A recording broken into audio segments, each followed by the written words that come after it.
Hi guys. So we are kind of doing two things today. We are back at the monument for the Ashtabula Train Disaster, which happened December 29th, 1876. There used to be a bridge very close to here that that night there was a passenger train coming from Buffalo, New York, and it had made a stop in Erie, PA, because they needed an extra engine. Like, the weight of the train was pretty heavy, so they had stopped there. They kept going. They got to the bridge, and the first part of the train started to fall because the bridge was starting to buckle, and the conductor started to bring the train back as much as he could, but it just kept going. And a lot of the passenger cars that were attached ended up plummeting as well. And because at that time, back in 1876, there wasn't a lot of electricity and, trains and stuff like that, it was oil lanterns. So whenever it hit the riverbank below, because it was so cold, there was a blizzard that day as well, everything just kind of burst into flames. And so people from all around came flocking, trying to pull who they could from the riverbank to get them help or save them. But they knew of at least like 92 confirmed fatalities from that, but they know that there had to have been more that were burnt beyond what they could have identified as remains, or they were pulling apart just like limbs, arms, legs. And so they don't know if that was really a whole person or somebody just lost their leg and they already took that person. But a lot of the fatalities were burnt beyond recognition. And so they were put into a mass grave up here on this hill off of Grove Avenue in Ashtabula, Ohio, at the Chestnut Grove Cemetery. So we had been here a week ago, and we attempted to do a spirit box session, and we were getting nothing on the spirit box. It was acting really weird. It kept like my JBL speaker that I use, I thought that was the problem. So on our way out, I unplugged it and I was like, hey Steph, just try and keep talking to him, see if anything comes through. But it was still making a really weird noise when I would sweep reverse on AM, which is what I usually do. So as we're going down, and if you've ever been here, those of you that haven't, it's a spiral down to get out of the cemetery. We're coming down and Stephanie was like, hey, yeah, like if you want to say something like hi, or like you're here, go ahead. And I'm getting nothing, and I'm like, it can literally be anything, like you can say anything, and there it is, it says okay. So then she's like, okay, what's your name? And he says, it's a man, he says Aster. And at the time, we're us, and we don't really put two and two together. And, Mom being the genius that she is, go ahead. So later on in the day, I had dropped her off at her dad's, and I was like, I want to see if one of the people that were identified or anyone attached to the disaster was named Aster. So I go into Google and I'm like, Ashtabula Train Disaster, quotations, Aster. And right as it's going to search, I was like, Aster, disaster. And so I screenshotted it because, like, right after we left the cemetery, like, the name Aster came through right as we were leaving. We were still in the cemetery, and after that, nothing else came through whatsoever. So I screenshotted it and I sent it to Stephanie, and she's like, that's what it was, because it almost sounded like the end of a word that they were trying to say. So, and that's what made it hard to understand, because I thought maybe I misunderstood their name, because I kept asking questions and I was getting nothing. Mm-hmm. So whatever, like, nothing's coming through. I'm like, oh, maybe I misinterpreted the name. Mm-hmm. I'm like, oh, my bad, I'm so sorry. But it all made sense. Yeah. And like, because of that, we were like, we've definitely got to go back, because we think that they were trying to communicate. We were just kind of impatient. So the second part of why we're here, like, of course, we still want to try to communicate. We've got the SB7 with us, which is our go-to. But I kind of wanted to try something, and I don't know if I want to debunk it or if I just want to see what happens. I've seen between YouTube, TikTok, different platforms, people talking about this what's it called? Hold on. Necrophonic Yeah, Necrophonic. app for iOS, and it's available, I think, for Android as well. But we've used the Phasma box, which is downloadable on computers, like through Windows system. We used with the Mad Crew at Madison, which was very accurate with its responses, very intelligent responses. And so I've also heard that apps alone, like phone apps, are BS. Right. So but the videos I've watched, I'm like, I'm kind of curious as to how this even works. So, I mean, it's $9.99 to download, which sucks. Right. But for science, we're willing to sacrifice that. Yes. So we're going to see what comes through with that. And then we'll use the SB7 and we'll see what matches up and what is debunked. So if you want to whip it out. Yeah. Yeah. Just unplug your phone first or it'll try to go through the stereo. Yeah, you're right. My apologies.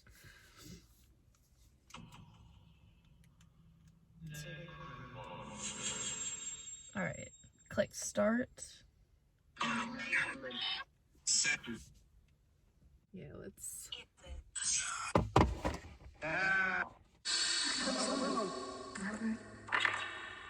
Yeah, when I first got it, like the gas station was coming through, like it was silent. Yeah, your phone has to, it can't be in silent mode. It has to be like on. Hello.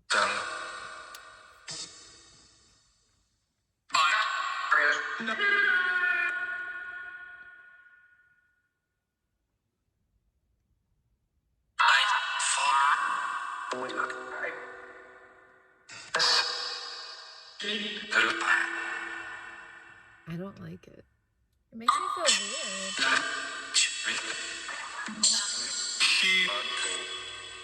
Just seems, I don't know. It's hard not to like have like, preconceived judgment or something. Because it's like just clear. It's not even that. It's like a million different voices and sounds.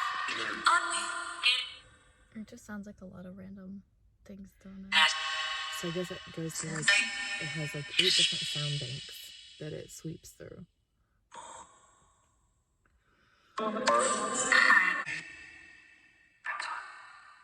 Don't talk. Did you just hear that?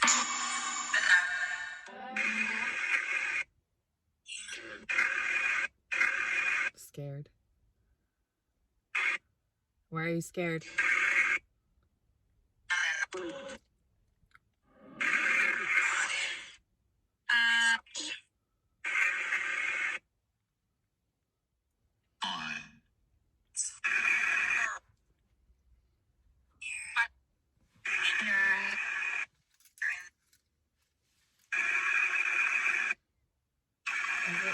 Press stop.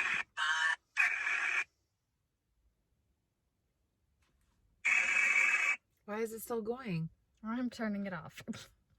Look. Well. Now let's see if we get anything intelligent on our reliable. Exactly. I want to get how, like an equipment case, but on the top of it, I want it to say "old reliable." Exactly. It's a SpongeBob reference.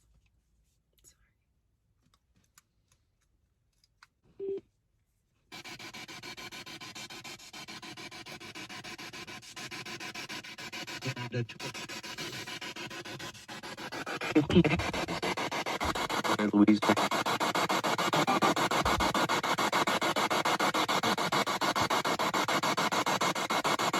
Good afternoon.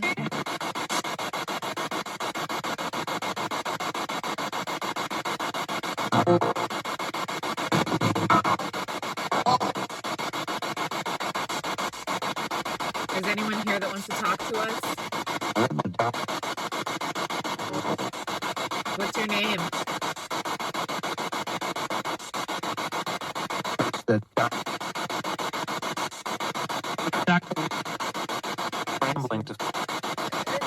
sounded like it's. I heard Zachary. That's what I heard too. I heard it's Zachary. Yeah. Is your name Zachary?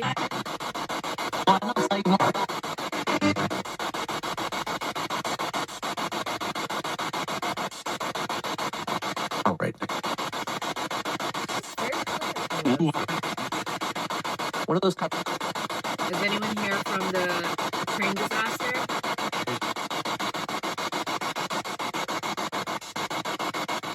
Wrong place. I just heard wrong place. Because we aren't at the river.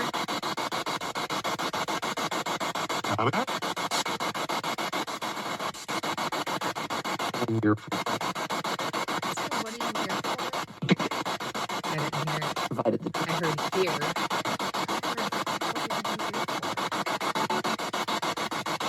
We want to talk to you. I want to see if I can. This is what the app looks like.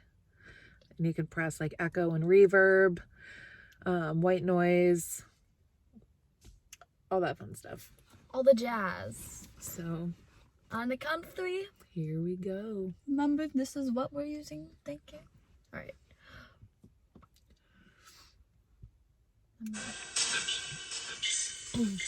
Here, set it up here, that way they can hear better.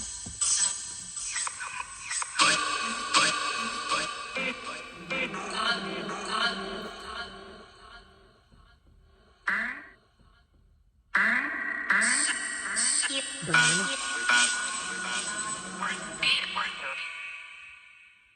How did you die?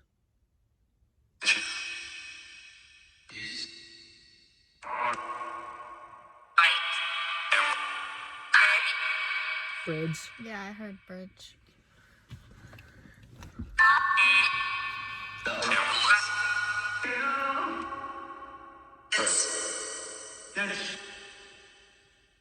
It sounded like 2 people just said bridge again.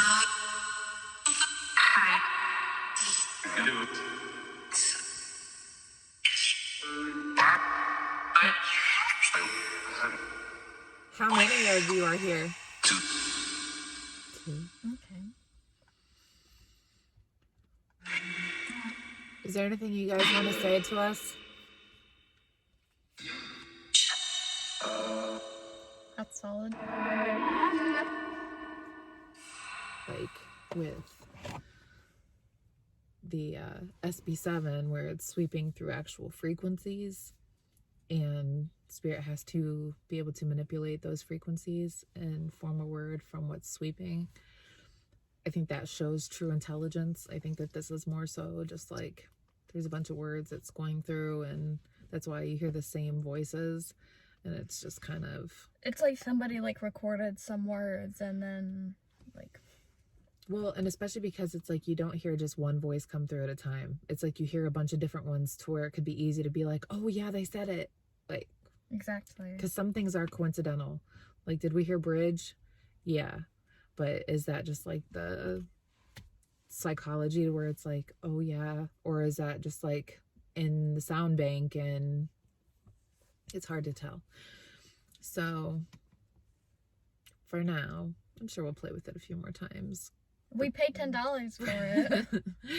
So yeah, we'll play with it a little bit more, but that was kind of like our first like blind review with it, just to kind of see what it was about, even if it's BS. So a lot of, you know, with ghost hunting and all that is trial and error, experimenting, seeing what works, what doesn't, what Spirit can manipulate, what they can't. So we will see you guys next time. That is that for now. So I may add a little bit more of the history in here on top of what I did with the intro. let us know if you guys like knowing the history of these places that we go. In a few weeks, we will be doing an overnight hunt at the Wildwood Sanitarium in Salamanca, New York. We're very excited about that. Don't gotta worry about that curfew. Right. We actually won a raffle for that, which was awesome.